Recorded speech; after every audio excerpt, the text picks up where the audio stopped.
Bonjour à tous, dans cette vidéo je vais analyser l'animation du film Klaus, un long métrage qui a été distribué récemment par Netflix mais qui date de bien plus longtemps en termes de production vu qu'il y a une bande-annonce qui a été lancée dès 2015 pour montrer leur concept technique dont on va parler. Et je vais diviser la structure de cette vidéo en deux parties en vous parlant d'abord de la technique d'animation utilisée, le fameux mélange de 2D, 3D avec des lumières très particulières et un rendu unique. Et dans la seconde partie, je vais m'attarder sur l'analyse de quelques plans en 2D parce que c'est vraiment une animation incroyable et super à analyser.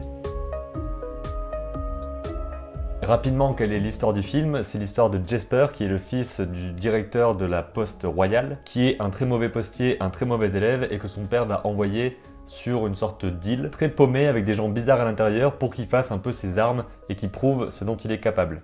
Premièrement, parlons donc de la technique utilisée parce qu'elle est assez particulière, c'est un mélange d'animation 2D et de rendu un peu 3D, on va revenir dessus. La technique utilisée est relativement secrète, en tout cas en termes de logiciel, il faut bien comprendre que dans les studios de production, il y a souvent des logiciels qui sont développés en interne, donc ce sont des logiciels ou des scripts ou des plugins qui ne sont disponibles que dans cette production et qu'aucun autre artiste, studio ou particulier ne peut avoir. Pour les informations que je vais donner ici, je me base sur la vidéo qu'il y a eu sur Insider, donc une chaîne YouTube qui a parlé d'une sorte de making-of documentaire du film. Et je me base également sur la chaîne YouTube SPA Studio ou SPA Studio, je sais jamais comment on le dit, qui est donc le studio de Sergio Pablos, le réalisateur du film, et c'est là-bas que tout a été animé. Lorsqu'on voit les images de Klaus pour la première fois, on peut se dire que c'est un rendu 3D qui imite l'animation 2D, alors que c'est en fait le contraire. Des artistes animateurs, image par image, qui font un dessin après l'autre. Cette animation dessinée à la main est ensuite coloriée, donc avec des aplats de couleurs, et pour l'instant on est dans un processus assez classique. C'est comme ça par exemple que sont fait les Disney, des animateurs dessinent ça à la main. Ensuite tout est mis au propre sur des cellulos, donc des feuilles transparentes sur lesquelles ils peignaient image par image avec des aplats de couleurs parce que c'était difficile de mettre des couleurs, des textures, des ombres, etc. C'est pour ça que dans la plupart des longs métrages d'animation en 2D, vous voyez que les décors sont extrêmement finalisés, peints avec beaucoup de détails, alors que les personnages sont coloriés avec pas mal d'aplats simplement, et souvent très peu de textures et surtout presque jamais d'ombre. Sauf que dans Klaus, en plus d'avoir le dessin qui permet de montrer le volume par la dextérité du dessinateur, il y a un rendu presque 3D en plus, qui est leur technique particulière. Et le but, c'est d'intégrer complètement les personnages au décor en termes de rendu graphique, au point qu'on n'arrive même plus parfois à discerner ce qui est en 3D et ce qui est en 2D. Parce que oui, en plus d'avoir des dessins et des couleurs en 2D sur lesquels on met un effet 3D, il y a des vrais objets 3D dans le film, et on va en reparler après. Sur ces quelques vidéos d'évolution de plans, vous pouvez voir que ça commence par un storyboard et un animatique, c'est très classique, on pose les plans, je vous en ai déjà parlé pas mal de fois. Ensuite, il y a l'animation, la mise au propre, la mise en aplat avec des couleurs plates. Et là, bam, rendu 3D. Mais comment ils font ça en fait? Ils ont collaboré avec un studio français, je crois, qui s'appelle Les Films du Poisson Rouge et qui les ont aidés à développer un logiciel qu'ils ont appelé Class pour Klaus Lighting and Shadows. L'idée avec ce logiciel, c'est de faire en sorte de comprendre les dessins, les traits qui ont été faits à la main, d'avoir un suivi des traits, c'est-à-dire un tracking pour qu'on sache que quand il y a cette main qui est là et qu'elle a bougé jusqu'ici, c'est la même main et il faut la gérer de la même façon. J'ai l'impression qu'ils peuvent poser des sources de lumière comme dans une scène en 3D en disant qu'il y a une lumière juste là, un rayon du soleil qui va arriver par le côté, ce genre de choses. Donc cet outil, il permet de comprendre les traits d'un dessin et de mettre des lumières et un rendu avec des ombres comme si c'était de la 3D. Donc ensuite, les artistes pour Klaus reprennent les ombres pour les manipuler image par image et faire en sorte que ça colle vraiment bien pour corriger ce qui doit être corrigé. Il y a la lumière et les ombres, mais il n'y a pas de texture différente, il y a simplement les couleurs avec les ombres et les lumières aux bons endroits. Donc ils peuvent carrément définir des zones apparemment sur lesquelles ils vont dire ok, donc la peau elle n'a pas de texture particulière, par contre le t-shirt ou le vêtement du personnage il va avoir un grain comme si c'était du tissu et ça va ensuite être traqué image par image pour comprendre que la texture doit suivre ce personnage tout le long de l'animation. Il y a également eu sur ce film de l'utilisation d'images de synthèse, donc d'objets en 3D au sein de l'animation, comme dans ce plan par exemple où on voit Jesper pousser un carrosse, donc le carrosse est un objet en 3D, mais les chevaux et le personnage sont réalisés en 2D, donc en dessin animé. Quand l'animateur 2D anime les personnages, il a donc déjà l'animation 3D devant lui, et il va faire en sorte que les dessins interagissent correctement avec l'objet, pour faire en sorte que tout soit bien intégré. Et justement ensuite, il y a cette technique de rendu spécial qui fait que la 3D et la 2D vont être mis en lumière de la même façon pour encore plus brouiller la frontière entre dessin et objet 3D et faire en sorte que l'image soit vraiment cohérente visuellement. Et il y a un truc aussi, c'est qu'ils ont dû penser littéralement au design des personnages pour faire en sorte que ça s'intègre correctement avec cette technologie. Il fallait pas que les personnages soient trop graphiques non plus, il faut pas que ce soit un simple rond par exemple, parce qu'il faut quand même qu'il ait un minimum de volume, mais en même temps il faut pas qu'il soit trop complexe, parce qu'à ce moment-là, ça va être beaucoup plus difficile et long à animer en 2D. Et il y a vraiment une super vidéo sur leur chaîne, donc Aspa Studio, avec une discussion entre le réalisateur et le designer des personnages qui présente un petit peu comment est-ce qu'ils ont travaillé. Par exemple, Jesper, il explique tout simplement que c'est une sorte de triangle sur lequel il y a un autre triangle inversé pour faire la tête et un autre triangle dans l'autre sens pour faire les jambes et que c'est la forme basique. D'autres personnages sont des ronds, d'autres des triangles. À chaque fois, c'est des formes très simples qui sont ensuite définies de façon plus complexe pour que les personnages fassent à la fois partie du même univers mais qui soient assez différents pour qu'on comprenne que ce sont des personnalités différentes. Et en plus de ça, il faut penser au fait qu'au niveau couleur, texture, lumière, il faut qu'ils s'intègrent parfaitement à l'environnement, au décor. Et ça, c'est encore une couche de complexité en plus qu'ils ont vraiment réussi à faire parfaitement parce que le rendu est assez incroyable dans le film. Et ce qui est marrant aussi, c'est qu'ils expliquent que pour Jesper, ils ont fait le design un petit peu vite en fait. Il y a juste eu 2 ou 3 dessins de lui parce qu'ils devaient placer un personnage dans la bande-annonce, donc dans le trailer de base qui date de 2015, pour présenter leur technique d'animation et montrer le rendu que ça pourrait avoir pour trouver des financeurs pour le distribuer plus largement et financer le film complet. Donc ils ont mis ce personnage-là parce qu'il fallait en mettre un et finalement le design est resté le même dans le film. Et dans le film par contre, Jesper il est vraiment sur presque tous les plans. Donc c'est incroyable que juste un design fait assez rapidement soit resté dans le film et soit aussi présent, donc a été animé par quasiment tous les animateurs qui ont participé à la production. Tellement il y a de plans avec lui dedans, donc tout le monde a pu rajouter des petites choses, des petits grains de personnalité au personnage. Donc à chaque fois il faut savoir comment animer ce personnage-là et il y a un superviseur qui va devoir dire ce personnage-là il agit de telle façon, il bouge de telle façon et il va devoir faire en sorte de vérifier toutes les animations de tout le monde et de corriger à chaque fois pour faire en sorte que l'animation soit cohérente tout le temps. Parce que certes, il y a peut-être 30 animateurs qui ont animé un personnage dans le film, mais ce personnage, c'est toujours la même personne.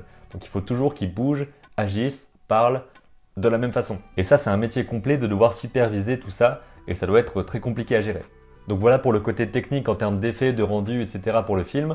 Et maintenant, je veux parler un petit peu avec vous d'animation, purement 2D cette fois-ci, qu'on va regarder un petit peu image par image pour comprendre comment fonctionne tout ça et puis voir à quel point c'est impressionnant parce qu'il y a vraiment des animations folles avec des animateurs extrêmement talentueux qui ont travaillé sur ce film. Pour la partie analyse d'animation 2D, je vais commencer par ce plan réalisé par Tony Fuccelli. Donc Tony Fuccelli, je crois qu'il a été superviseur de l'animation sur Les Indestructibles. Et ce qui est vachement chouette dans le fait de voir des animations faites en 2D à la main, c'est qu'on peut voir aussi les repères qu'ils utilisent dans leurs animations. On peut voir par exemple ici, il y a l'arc qu'il utilise qui suit le mouvement des yeux. Et les yeux ne doivent jamais sortir de cet arc pour rendre un mouvement souple. On peut voir aussi qu'il marque le numéro des images dans son animation. Donc il marque par exemple les poses clés. Ici j'imagine que ça en est une et qu'elle est à l'image 315. Donc il y a certains dessins où il y a simplement la pose principale avec son expression pour que l'animateur qui va ensuite faire les intervalles comprenne quelle est l'intention et pourra refaire ensuite en se basant sur les images qu'il y a précédemment par rapport à la forme des personnages. Ici, vous pouvez voir qu'il va suivre un arc qui va être relativement strict parce qu'il est en train de parler de son idée, j'imagine. Donc son corps va simplement monter un petit peu quand il lève la jambe et redescendre un petit peu quand il pose le pied, donc une marche assez lente. Et surtout, son visage ne bouge pas trop, il y a simplement la bouche qui fait ces dialogues. J'adore vraiment voir la gestuelle que les animateurs mettent dans les personnages parce que tout ça, c'est indiqué peut-être par le superviseur de l'animation, mais l'animateur est quand même vachement libre de rajouter des petits gestes, de faire en sorte que le personnage plisse les yeux de telle façon, remettre ses cheveux derrière son oreille, des choses comme ça. Et donc là, on va voir que ses mains vont se plier toujours dans un arc et qu'il va étirer son visage et ouvrir grand la bouche et baisser ensuite tout son corps pour vraiment exprimer son idée. Ensuite, on voit qu'il va cligner des yeux au moment où il tourne la tête, enfin juste avant de tourner la tête. C'est souvent ce qui se passe en fait parce que c'est un truc qu'on remarque quand on observe les gens. La plupart du temps, on cligne des yeux quand on fait un mouvement de la tête par exemple. Et c'est intéressant de savoir où placer ces clignements dans son animation pour rendre le tout très crédible. Et là, j'adore voir les différentes expressions qu'il prend. D'un coup, il a une réaction, je pense que c'est en voyant le crochet. Donc il va fermer les yeux, les plisser vraiment et ça va devenir juste une sorte de croix ses yeux. Sa tête va se compresser et son corps ensuite avec un petit délai va descendre lui aussi. Donc ça c'était l'anticipation du moment où il voit le crochet et ensuite il va étirer tout son corps, donc le principe de déformation, d'étirement, de compression. Ouvrir grand les yeux et ses pupilles vont devenir toutes petites, toujours en gardant ses mains devant lui, sauf qu'au départ il part d'une pose avec ses mains très droites parce qu'il est en confiance, il est en contrôle et il parle de ce qu'il sait. Et quand il a peur, ses doigts vont juste se croiser les uns avec les autres et se plier un petit peu dans un geste nerveux. Et vous pouvez voir ici qu'il descend lentement sa tête et que dès qu'il y a un coup, hop, il va rentrer son cou dans ses épaules. Et ses épaules vont monter d'un coup sec, avec donc moins d'image. Et j'aime vraiment beaucoup le mouvement de son corps parce qu'il arrive très droit, ensuite il va se baisser, monter, rebaisser, remonter dans un arc pour continuer ensuite à avoir des expressions vraiment marrantes. Et c'est ça aussi qui est bien avec l'animation en 2D, ce serait beaucoup plus difficile à faire en 3D, ça je pense, d'avoir vraiment un changement d'expression très cartoon de cette façon, où il va s'étirer et changer complètement de visage. Ici vous voyez que ça a vraiment rien à voir entre cette image par exemple là, et cette image là, où il a complètement les yeux exorbités, etc. Ça me fait penser un petit peu, je crois que c'est la sorcière dans Merlin, ce type dieu, mais je suis pas sûr. Donc c'est vraiment génial, et je vais vous montrer ensuite un autre plan, cette fois-ci fait par James Baxter, qui est aussi un animateur incroyable. C'est ce plan-là qui est un plan de discussion un petit peu plus subtil que le précédent, on va dire. Les expressions sont beaucoup moins cartoon, et c'est quelque chose aussi de très complexe à rendre. J'adore vraiment toutes les petites expressions, les petits mouvements qui sont rajoutés. Par exemple ici, il va lever sa jambe pour la tourner avant de faire son petit geste de la main. Et le geste de la main est accompagné d'un mouvement de la tête vers le haut pour montrer qu'il a une idée intéressante. Tout ça est bien sûr suivi avec des arcs. Et l'anticipation de lever la tête est un petit hochement de tête. Donc il y a vraiment plein de détails partout à regarder en permanence, à la fois dans les expressions et les mains. Oh, j'adore ce mouvement. Vraiment quand il tourne la main comme ça et qu'il va d'un coup faire... Et là vous voyez sur cette image précisément, on peut voir qu'il va penser à quelque chose parce que d'un coup ses yeux se lèvent et ses paupières vont légèrement s'écarquiller. C'est vraiment très très subtil, mais c'est comme ça qu'on peut faire en sorte de savoir ce que pense le personnage. Le but c'est qu'on voit le moment où il est en train de penser à quelque chose et qu'ensuite on comprenne ce à quoi il a pensé. Et là, hop, fort contraste, puisqu'on avait la main dans un sens, la tête toute droite par rapport au corps, sa tête va se pencher vraiment beaucoup vers la droite et sa main va se tourner et montrer du pouce, l'endroit complètement opposé pour créer une forme vraiment différente de la forme précédente.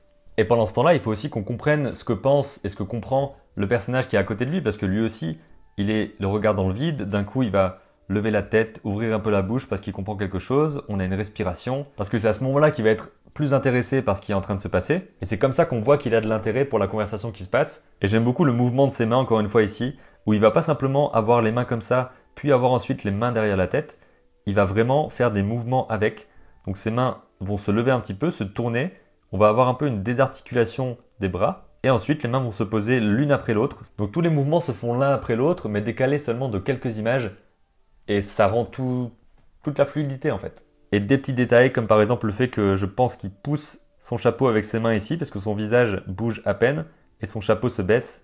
Et là vous voyez que pendant quelques images, le personnage de Jesper, il bouge pas en fait. Jusqu'à la prochaine réaction, avec un mouvement vif, il saisit son chapeau et là on voit aussi dans son regard que il se passe quelque chose dans sa tête et qu'il comprend un truc. Enfin bref, il y aurait vraiment des cours entiers à faire sur cette animation précisément pour comprendre comment animer un personnage qui parle. Mais vous voyez déjà à peu près à quel point il y a des détails incroyables et que tout ça est vraiment de l'artisanat hyper précis. Il y a encore pas mal d'animations 2D comme ça qui sont disponibles sur la chaîne du studio. Il y a par exemple celui-là qui a été fait par Yoshi Tamura qui était donc le superviseur de l'animation sur ce film. Il faut toujours faire en sorte que les bras soient à la fois dans des poses cohérentes, tout en sachant que par-dessus, il y a la veste qui arrive, donc c'est très très compliqué à gérer. Il y a par exemple aussi une animation de Sergio Martins qui est aussi super intéressante, surtout que celle-ci est beaucoup plus croquis que les autres. Donc on peut vraiment voir comment est-ce qu'il pose ses formes avec des traits relativement simples. En quelques traits, il arrive à poser la forme globale de son personnage et c'est super intéressant. Ou encore, toujours une animation de Sergio Martins avec la première animation du personnage de Alva une fois qu'ils avaient trouvé le design,